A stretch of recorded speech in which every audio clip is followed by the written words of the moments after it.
Et on vous le disait il y a quelques minutes, le gouvernement a donc annoncé que les heures supplémentaires engrangées par les policiers ces derniers mois seraient payées avant la fin de l'année. Le ministre de l'Intérieur parle de près de 3,5 millions d'heures supplémentaires et d'un effort exceptionnel de 50 millions d'euros. Le secrétaire général du syndicat Alternative Police CFDT est en ligne avec nous. Bonjour Denis Jacob. Bonjour. Est-ce que vous êtes soulagé ?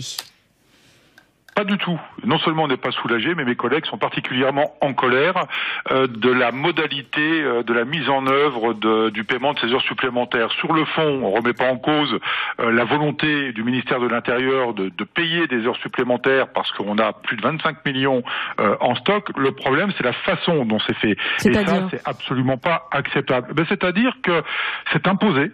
C'est-à-dire qu'on ne laisse pas la possibilité aux policiers de choisir entre de pouvoir récupérer leurs heures ou de se les faire indemniser. Ça, c'est le premier point.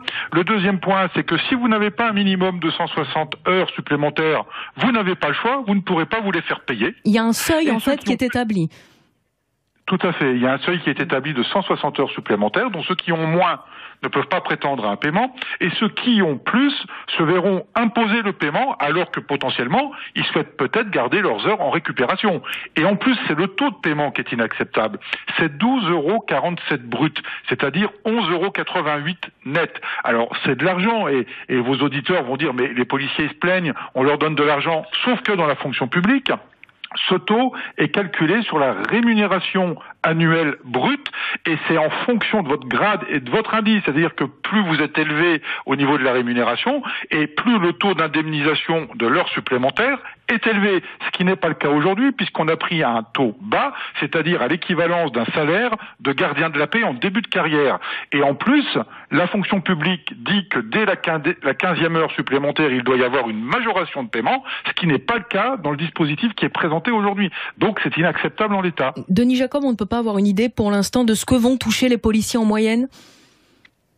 Alors ça peut aller jusqu'à 5 000 €, puisqu'il y a un plafond, enfin il y a un paiement bas qui est fixé à 160 heures supplémentaires et il y a un plafond qui est fixé à 400 heures supplémentaires pour les policiers qui auraient beaucoup d'heures supplémentaires, donc ça peut aller jusqu'à 400 heures, soit une rémunération de 5 000 €. Donc c'est très bien pour les collègues, mais ce n'est pas à la hauteur du taux auquel doit être payé ces heures supplémentaires. Et puis nous on faisait une proposition depuis plus de 4 ans qui permettait d'anticiper l'avenir, de régler ce stock sur le long terme. C'était la création d'un compte épargne retraite. Les policiers rentrent de plus en plus tard. Nous allons avoir une réforme par le gouvernement qui a priori fait que les policiers vont travailler de plus en plus vieux. Je ne vois pas un policier à 62 ans courir après les délinquants.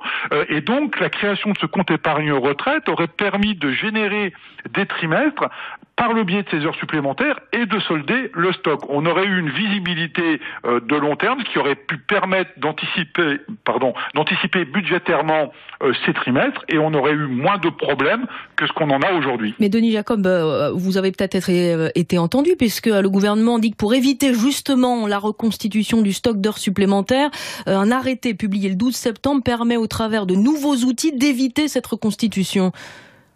Ah oui, moi je vais vous le donner, le nouvel outil. C'est qu'on est en train d'expérimenter des cycles horaires qui sont élaborés.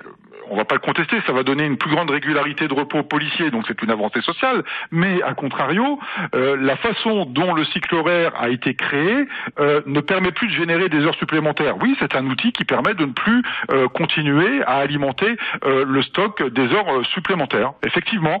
Mais une fois de plus, c'est un biais détourné au détriment des policiers. Denis Jacob, est-ce que, comme vous l'avez évoqué, vous voyez dans cette annonce une mesure destinée à calmer la colère des forces de l'ordre contre la réforme des retraites ?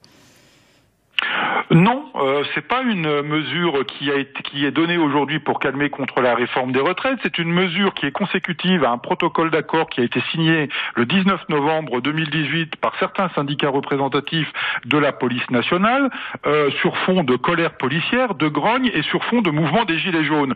Ça a été signé par précipitation. C'est un protocole qui fait 15 lignes pour solde de tout compte, avec l'obligation de négocier aux conditions du ministère de l'Intérieur les heures supplémentaires supplémentaires en contrepartie d'obtenir 40 € au mois de janvier, 30 € au mois de juillet et 30 € au mois de janvier 2020. Les policiers en ont marre depuis 20 ans qu'à chaque fois qu'il y a une colère, elle se solde par des mesures salariales. On va pas s'en plaindre, on nous donne de l'argent, mais on règle pas le fond, à savoir la problématique des conditions de travail, du temps de travail, des commissariats complètement délabrés, du matériel obsolète et des véhicules qui ne sont plus en état de circuler. Et on entend votre colère. Merci beaucoup d'avoir accepté notre invitation. Denis Jacob, secrétaire général du syndicat Alternative Police CFDT.